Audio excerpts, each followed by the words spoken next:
Today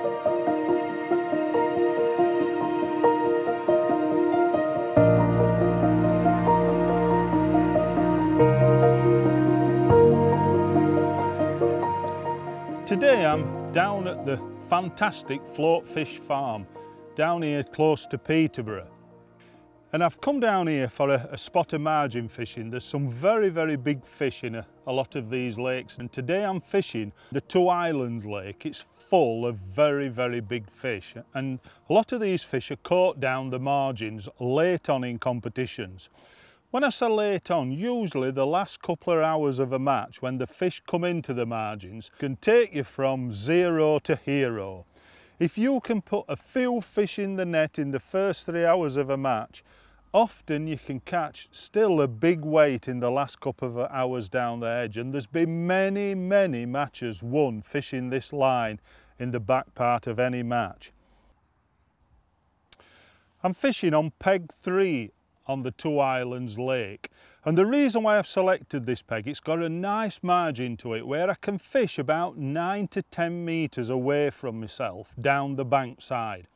It also plums up nicely for what I wanted to do today, and that was to fish a two-line type match where I'm fishing in quite shallow water close to the bank where the gradient of the slope is not too aggressive. It's quite a sort of gentle slope away from the bank, and this area is quite shallow. It's only about maybe a foot to sort of 18-inch deep, and this is the ideal place to fish with ground bait. The ground bait that I've selected is a very coarse fish meal type ground bait, and I want that ground bait to lay on the floor and not get wafted up by the carp.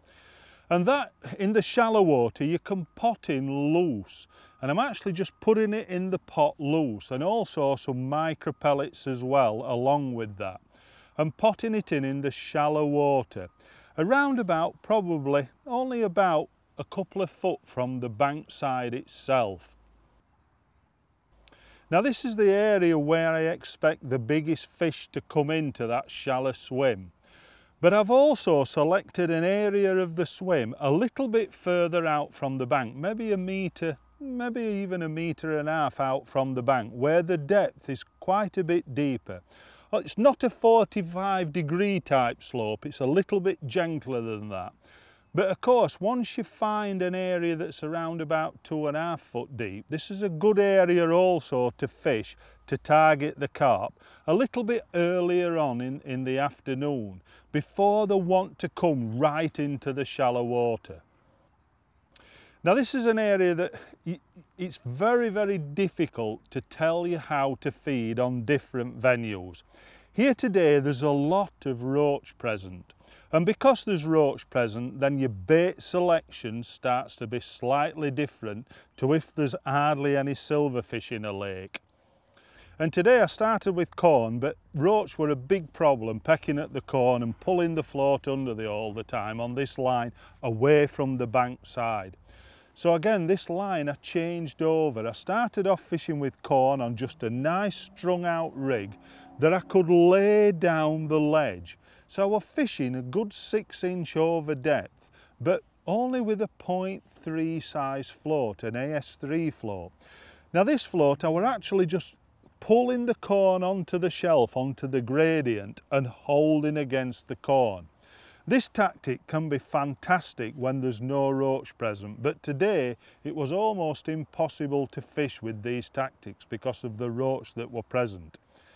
So I had to change this line from corn to pellets, started feeding 6mm hard pellets and fishing with an 8mm banded pellet. Again, the rig I had to change as well. I set up a slightly heavier 0.4 type rig in an AS2, which again will support an 8mm pellet, and fished it just slightly over depth on this line out from the bank, where it was around about again 2'6" deep. This line I also fed with a big pot to start with to get some pellets down on the deck, and then just used a cup, just a small cup on the pole, to feed 6mm and an odd 8mm in this area.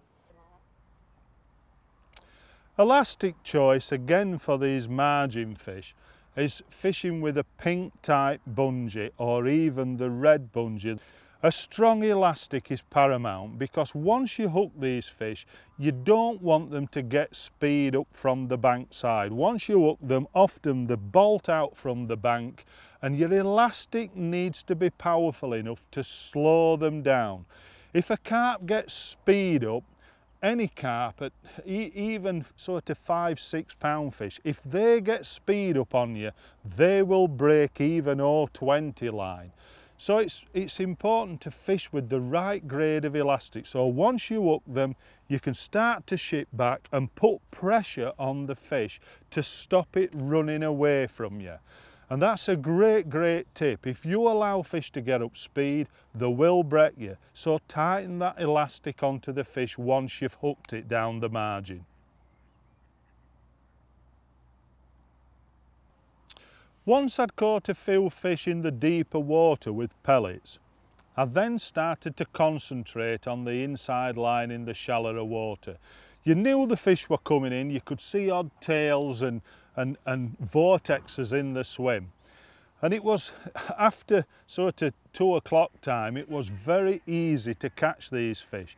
And each fish I caught, I then potted in a mount of ground bait and micros and just a few grains of corn over the top after each fish. And once I got catching in the margins, I finished up staying there for most of the session, catching all the carp on bunches of worms, 2 and 3 big dendrobinas.